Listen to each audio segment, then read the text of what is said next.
ಎಲ್ರಿಗೂ ನಮಸ್ಕಾರ. ಇಲ್ಲಿ ಬಂದಿರೋಂಥ ಎಲ್ಲ ಮಾಧ್ಯಮದವ್ರಿಗೂ ಹಾಗೂ ಎಲ್ಲ ಸಿನಿಮಾ ಕರ್ಮಿಗಳಿಗೂ ಸ್ವಾಗತ. Thank you sir. ಇದೇ ರೀತಿ ನಿಮ್ಮ ಸಪೋರ್ಟು ಇದೇ ರೀತಿ ನಮ್ಮ ಮೇಲೆ ಇರಲಿ, ನಮ್ಮಂಥ ಹೊಸ ಕಲಾವಿದರ ಮೇಲೆ ಮತ್ತು ನಮ್ಮ ತಂಡದ ಮೇಲೆ ಸದಾಕಾಲ ಇರಲಿ ಅಂತ ನಾನು ಕೇಳ್ಕೊತೀನಿ. ಇವತ್ತಿನ ದಿನ ನಮ್ಮ ಶಿಖಂಡಿ ಚಿತ್ರದ 3D ಮೋಷನ್ ಪೋಸ್ಟರ್ ರಿಲೀಸ್ ಆಗಿದೆ. ಬಹುಶಃ ನಮ್ಮ ಟೀಮಲ್ಲಿ ಪ್ರತಿಯೊಬ್ಬರು ಖುಷಿಯಾಗಿರ್ತಾರೆ, ಯಾಕಂದರೆ ದಿನಕ್ಕೋಸ್ಕರ ಪ್ರತಿಯೊಬ್ಬರು ಕಾಯ್ತಾಯಿದ್ರು. ನನಗಂತೂ ತುಂಬಾ ಖುಷಿಯಾಗಿದೆ, ಯಾಕಂದರೆ ವರ್ಕು ತುಂಬ ಚೆನ್ನಾಗಿ ಬಂದಿದೆ.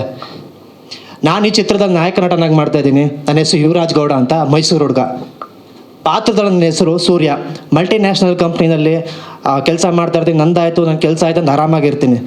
ಈ ರೀತಿ ಇದ್ದ ಹುಡುಗಂಗೂ ಈ ಮಹಾಭಾರತದಲ್ಲಿ ಕೇಳಿಬರೋ ಶಿಖಂಡಿ ಅನ್ನೋ ಹೆಸರಿಗೂ ಅಥವಾ 7 ಜನ ಏನು ನೋಡ್ತಿದ್ದೆ ಇವ್ರಿಗೂ ನಮ್ಗೆ ಏನು ಸಂಬಂಧ? ನನ್ನ ಕಥೆಲಿ ಇವರಲ್ಲಿ ಹೇಗೆ ಬರ್ತಾರೆ ಅಥವಾ ನಾನು ಅವ್ರ ಕಥೆಲಿ ಹೇಗೆ ಹೋಗ್ತೀನಿ ಅನ್ನೋ ಸಿನಿಮಾದ ಪ್ರಮುಖ ಭಾಗವಾಗಿರುತ್ತೆ. ಅದನ್ನ ಗುರುಮೂರ್ತಿ ಸರ್ ಎಷ್ಟು ಚೆನ್ನಾಗಿ ಎಕ್ಸಿಲೆಂಟಾಗಿ ಸ್ಕ್ರೀನಲ್ಲಿ ತಂದಿದ್ದಾರೆ ಅಂದರೆ ತುಂಬಾ ಖುಷಿ ಆಗ್ತಿದೆ ನನಗೂ ನೋಡಿ.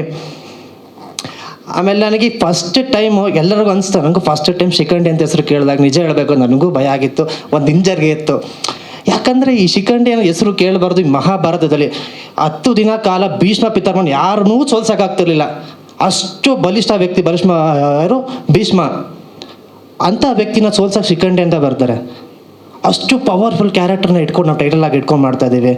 ನಾಳೆ ದಿವಸ ಅದಕ್ಕೇನಾರ ಹೆಚ್ಚು ಕಮ್ಮಿ ಅಥವಾ ನಾವು ತೆಗಿಬೇಕಾದ್ರೆ ಸೆನ್ಸಿಟಿವ್ ಟಾಪಿಕ್ ನಾವೇನಾರು ಮಾಡಿದೆ ಅಥವಾ ನಾನು ನಾಯಕನಾಗಿ ಮಾಡ್ತೀನಿ, ನಾನು ಪ್ರಮುಖ ಪಾತ್ರವಾಗಿ ಮಾಡ್ತಾಯಿದ್ದೀನಿ, ನನ್ನಿಂದ ಏನಾರು ಆ ನ್ಯಾಯ ಒದಗಿಸೋಕ್ಕಾಗಲಿಲ್ಲ ಅಂದರೆ ಅಂತ ನನಗೂ ತುಂಬ ಭಯ ಆಯಿತು. ಬಟ್ ಅದೇ ಗುರುಮೂರ್ತಿ ಸರ್ ಕತೆ ಹೇಳಿದಾಗ ಒಂದು ನಂಬಿಕೆ ಬಂತು. ಎಲ್ಲರೂ ಕತೆ ಹೇಳ್ತಾರೆ, ಬಟ್ ಅದೇ ಸ್ಕ್ರೀನ್ ಮೇಲೆ ಎಕ್ಸಿಕ್ಯೂಟ್ ಮಾಡಬೇಕು ತುಂಬ ಜನ ಫೇಲ್ ಆಗ್ತಾರೆ. But Gurumurthy sir hats off sir, screen ಮೇಲೆ ನನಗೇನು ಕತೆ ಹೇಳಿದ್ರು ಅದಕ್ಕಿಂತ 100 ಪಟ್ಟು ಹೆಚ್ಚಾಗಿ ಸಾಕಾದ ತಗೊಟ್ಟಿದ್ದೀರಾ. Thank you so much sir, thank you. ಆಮೇಲೆ ನನಗೆ ಈ ರೀತಿ ಸಿನಿಮಾದಲ್ಲಿ ಲಾಂಚ್ ಆಗ್ತಿರೋದು ನಂಗೆ ತುಂಬಾ ಖುಷಿ ಆಗ್ತಿದೆ. ಯಾಕಂದರೆ ಈ ರೀತಿ ಸ್ಕ್ರಿಪ್ಟ್ ಪ್ರತಿಯೊಬ್ಬರಿಗೆ ಯಾರಿಗೂ ಹೋಗಲ್ಲ. ನನಗೆ ಸಿಕ್ಕಿರೋದು ನಾನು ಪುಣ್ಯ ಅಂತ ಭಾವಿಸ್ತೀನಿ ಸರ್. ನಾನು ಮುಂದೆ ಹೋಗೋಕ್ಕೆ ನಿಮ್ಮಿಂದ ಸೆಟ್ಟಲ್ಲಿ ತುಂಬಾ ಕಲ್ತಿದ್ದೀನಿ. ಅದನ್ನ ಮುಂದೆ ಜೀವನದಲ್ಲಿ ಅಳವಡಿಸ್ಕೋತೀನಿ. ಒಳ್ಳೆ ಆಪರ್ಚುನಿಟಿ ಮಾಡಿಕೊಡಿ ಸರ್. Thank you sir. ಮತ್ತು ಈ ಸಿನಿಮಾದ ಅನ್ನದಾತರು ಮತ್ತು ನಿರ್ಮಾಪಕರು, ನಿಜ ಹೇಳ್ಬೇಕಂದ್ರೆ ನನಗೆ ಯಾವತ್ತೂ ನಾನು ಹೀರೋ ಥರ ಟ್ರೀಟ್ ಮಾಡೇ ಇಲ್ಲ. ಸೆಟ್ಟಲ್ಲಾಗಲಿ ಎಲ್ಲಾಗಲಿ ಹೀರೋ ಥರ ಟ್ರೀಟ್ ಮಾಡೇ ಇಲ್ಲ. ನನ್ನ ಯಾವಾಗಲೂ ಒಳ್ಳೆ ಫ್ಯಾಮಿಲಿ ಮೆಂಬರ್ ಆಗಿ ಅವರಾಗಲಿ ಮೇಡಮ್ ಅವರಾಗಲಿ ಪ್ರತಿಯೊಬ್ಬರು ಫ್ಯಾಮಿಲಿಯಲ್ಲಿ ಎಷ್ಟು ಪ್ರೀತಿ ಕೇರ್ ಮಾಡಿದ್ದಾರೆ ಅಂದರೆ ಬಹುಶಃ ಸರ್ ನನಗೆ ರಿಟರ್ನ್ ಮಾಡೋಕ್ಕಾಗಲ್ಲ. ಅದನ್ನ ನಿಮ್ಮ ಪ್ರೀತಿ ನಿಮ್ಮನ್ನೆಲ್ಲ ನಿಮ್ಮದು ಮುಂದಾಲೋಚನೆ ಇದೆ ಗೊತ್ತಾ. ಇವಾಗ ಇಂಡಸ್ಟ್ರಿಯಲ್ಲಿ ಬಂಡವಾಳ ಹೂಡೋರೇ ಕಮ್ಮಿ, ಅಂಥದ್ರಲ್ಲಿ ಹೊಸೊಬ್ಬರ ಮೇಲೆ ಬಂಡವಾಳ ಹೂಡಿ ಅವ್ರಿಗೆ ಮುಂದೆ ಫ್ಯೂಚರ್ ಒಳ್ಳೇದಾಗಲಿ ಅಂತ ನಿಮ್ಮ ಮುಂದಾಲೋಚನೆಗೆ hats off sir. Love you. Thank you for this opportunity sir. ಮತ್ತು ನಮ್ಮ ಈ ಸಿನಿಮಾದ ಡೈರೆಕ್ಟರ್ ಮತ್ತು ಸ್ಕ್ರೀನ್ ಪ್ಲೇಯರ್ ದಯಣ್ಣ, ಈ ಸಿನಿಮಾಗೋಸ್ಕರ ತುಂಬಾ ಕಷ್ಟಪಟ್ಟಿದ್ದೆ ಅಣ್ಣ. ಮುಂದೆ ಒಳ್ಳೆ ಬ್ರೈಟ್ ಫ್ಯೂಚರ್ ಇದೆ ನಿನಗೆ. ಥ್ಯಾಂಕ್ ಯು ಅಣ್ಣ ಫಾರ್ ಓಕೆನಾ.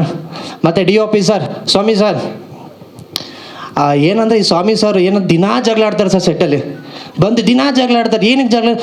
ರೀ ಹಂಗಲ್ಲ ಕಣ್ರಿ, ನಾನು ಹಿಂಗೆ ಅನ್ಕೊಂಡ್ರೆ ಕಣ್ರಿ, ಹಿಂಗೆ ಅನ್ಕೊಂಡ್ರಿ ಅಂತ ದಿನಾ ಜಗಳ ಆಡ್ತಾರೆ. ಅದು ನೋಡೋಕೆ ಎಷ್ಟು ಖುಷಿ ಆಗುತ್ತೆ ಅಂದರೆ ಸಿನಿಮಾ ಬಗ್ಗೆ ಎಷ್ಟು ಪ್ರೊಫೆಷನಲಿಸ್ಟ್ ಆಗಿ ಕೆಲಸ ಮಾಡ್ತಾರೆ ನೋಡಿ ತುಂಬಾ ಇನ್ಸ್ಪೈರ್ ಆಗುತ್ತೆ.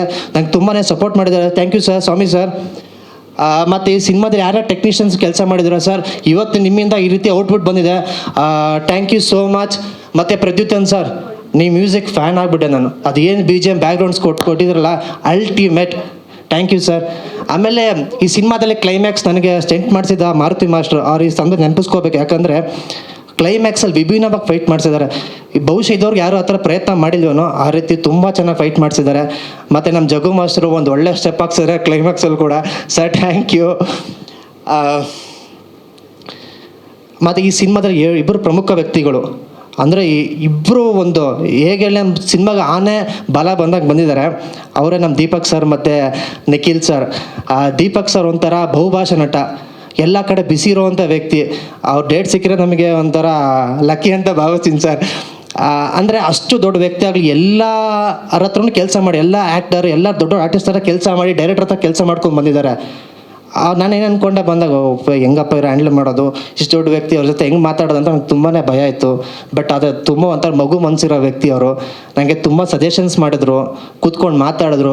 ಹಂಗಲ್ಲ, ಜಿಮ್ಗೆ ಹೋಗು, ಬಾಡಿ ಬಿಲ್ಡ್ ಮಾಡು, ಪೇಷನ್ಸ್ ಇಟ್ಕೋ. ಸಿನಿಮಾ ಇಂಡಸ್ಟ್ರಿ ಬಂದಿದ್ದರೆ ಫಸ್ಟ್ ಪೇಷನ್ಸ್ ಇಟ್ಕೋ, ಒಂದಲ್ಲ ಒಂದಿನ ಬೆಳಿತೀಯ, ಪೇಷನ್ಸ್ ಇಟ್ಕೊ ಅಂತ ತುಂಬಾ ನನಗೆ ಸಜೆಸ್ಟ್ ಮಾಡಿದ್ದಾರೆ ಸರ್. Thank you sir. ನೀ ನಮ್ಮ ಸಿನಿಮಾ ಬಂದು ಒಂಥರ ಆನೆ ಬಲ ಬಂದಂಗೆ ಆಯಿತು.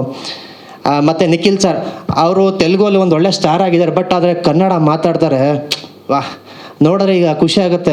ತೆಲುಗಲ್ಲಿ ಅಷ್ಟು ಚೆನ್ನಾಗಿದ್ರು ಇಷ್ಟು ಚೆನ್ನಾಗಿ ಕನ್ನಡ ಮಾತಾಡ್ತಾರೆ ಅಂದರೆ ಅವ್ರು ನೋಡಿ ನನಗೂ ಖುಷಿ ಆಗುತ್ತೆ. ಮತ್ತು ನನ್ನ ಅವರ ತಮ್ಮನ ಥರ ಟ್ರೀಟ್ ಮಾಡ್ತಾರೆ, ತುಂಬ ಸಜೆಸ್ಟ್ ಮಾಡಿದ್ದಾರೆ ನನಗೂ. ಥ್ಯಾಂಕ್ ಯು ಅಣ್ಣ, ಥ್ಯಾಂಕ್ ಯು ನಿಖಿಲ್ ಸರ್, ನಾನು ಸಿನಿಮಾ ಬಂದು ಮಾಡಿಕೊಟ್ಟಿದ್ದಕ್ಕೆ. ಫೈನಲಾಗಿ ಒಂದು ವಿಷಯ ಹೇಳಕ್ಕೆ ಬರ್ತೀನಿ. ನಾನು ಇವತ್ತು ಇಲ್ಲಿ ನಿಂತ್ಕೊಂಡು ಇಲ್ಲಿ ಮಾತಾಡ್ತೀನಿ ಕಾರಣ ನಮ್ಮಮ್ಮ ಮತ್ತು ನಮ್ಮಣ್ಣ. ನನಗೆ ಬ್ಯಾಕ್ಗ್ರೌಂಡ್ ಯಾರೂ ಇಲ್ಲ. ನಂಗೆ ಬ್ಯಾಕ್ ಸಪೋರ್ಟಾಗಿ ನಿಂತಿದ್ದೆ ನಮ್ಮಮ್ಮ ಮತ್ತು ನಮ್ಮಣ್ಣ ಸಾರಿ. ನನ್ನಂಥ ಮಿಡಲ್ ಕ್ಲಾಸ್ ಹುಡುಗರಿಗೆ ಎಷ್ಟೋ ಜನ ಆಸೆ ಇಟ್ಕೊಂಡು ಬೆಂಗಳೂರಿಗೆ ಬಂದು ಏನೋ ಒಂದು ಕನಸು ಕಾಣ್ಕೊಂಡು ಸಿನಿಮಾ ಕ್ಷೇತ್ರದಲ್ಲಿ ಬೆಳಿಬೇಕು ಅಂತ ಆಸೆ ಇಟ್ಕೊಂಡಿರ್ತಾರೆ. ಇವತ್ತು ಈ ರೀತಿ ಒಳ್ಳೆ ಕಂಟೆಂಟ್ ಇರೋ ಸಿನಿಮಾ ಗೆದ್ದರೆ ನಾನು ಗೆದ್ದರೆ ನನಗೆ ಎಷ್ಟೋ ಎಕ್ಸಾಂಪಲ್ ಇಟ್ಕೊಂಡು ಹುಡುಗರು ಮಿಡಲ್ ಕ್ಲಾಸ್ ಹುಡುಗರು ಬಂದು ಒಳ್ಳೆ ತಂಡ, ಒಳ್ಳೆ ಸ್ಕ್ರಿಪ್ಟು, ಒಳ್ಳೆ ಟೀಮ್ ಇದ್ದರೆ ಖಂಡಿತ ಗೆಲ್ತಾರೆ ಅನ್ನೋರ್ಗು ನಂಬಿಕೆ ಬರುತ್ತೆ. ದಯವಿಟ್ಟು ಒಳ್ಳೆ ಕಂಟೆಂಟ್ ಇರೋ ಸಿನಿಮಾ ಎಲ್ಲರೂ ಸಪೋರ್ಟ್ ಮಾಡಿ ಅಂತ ಕೇಳ್ಕೊತೀನಿ. Thank you so much.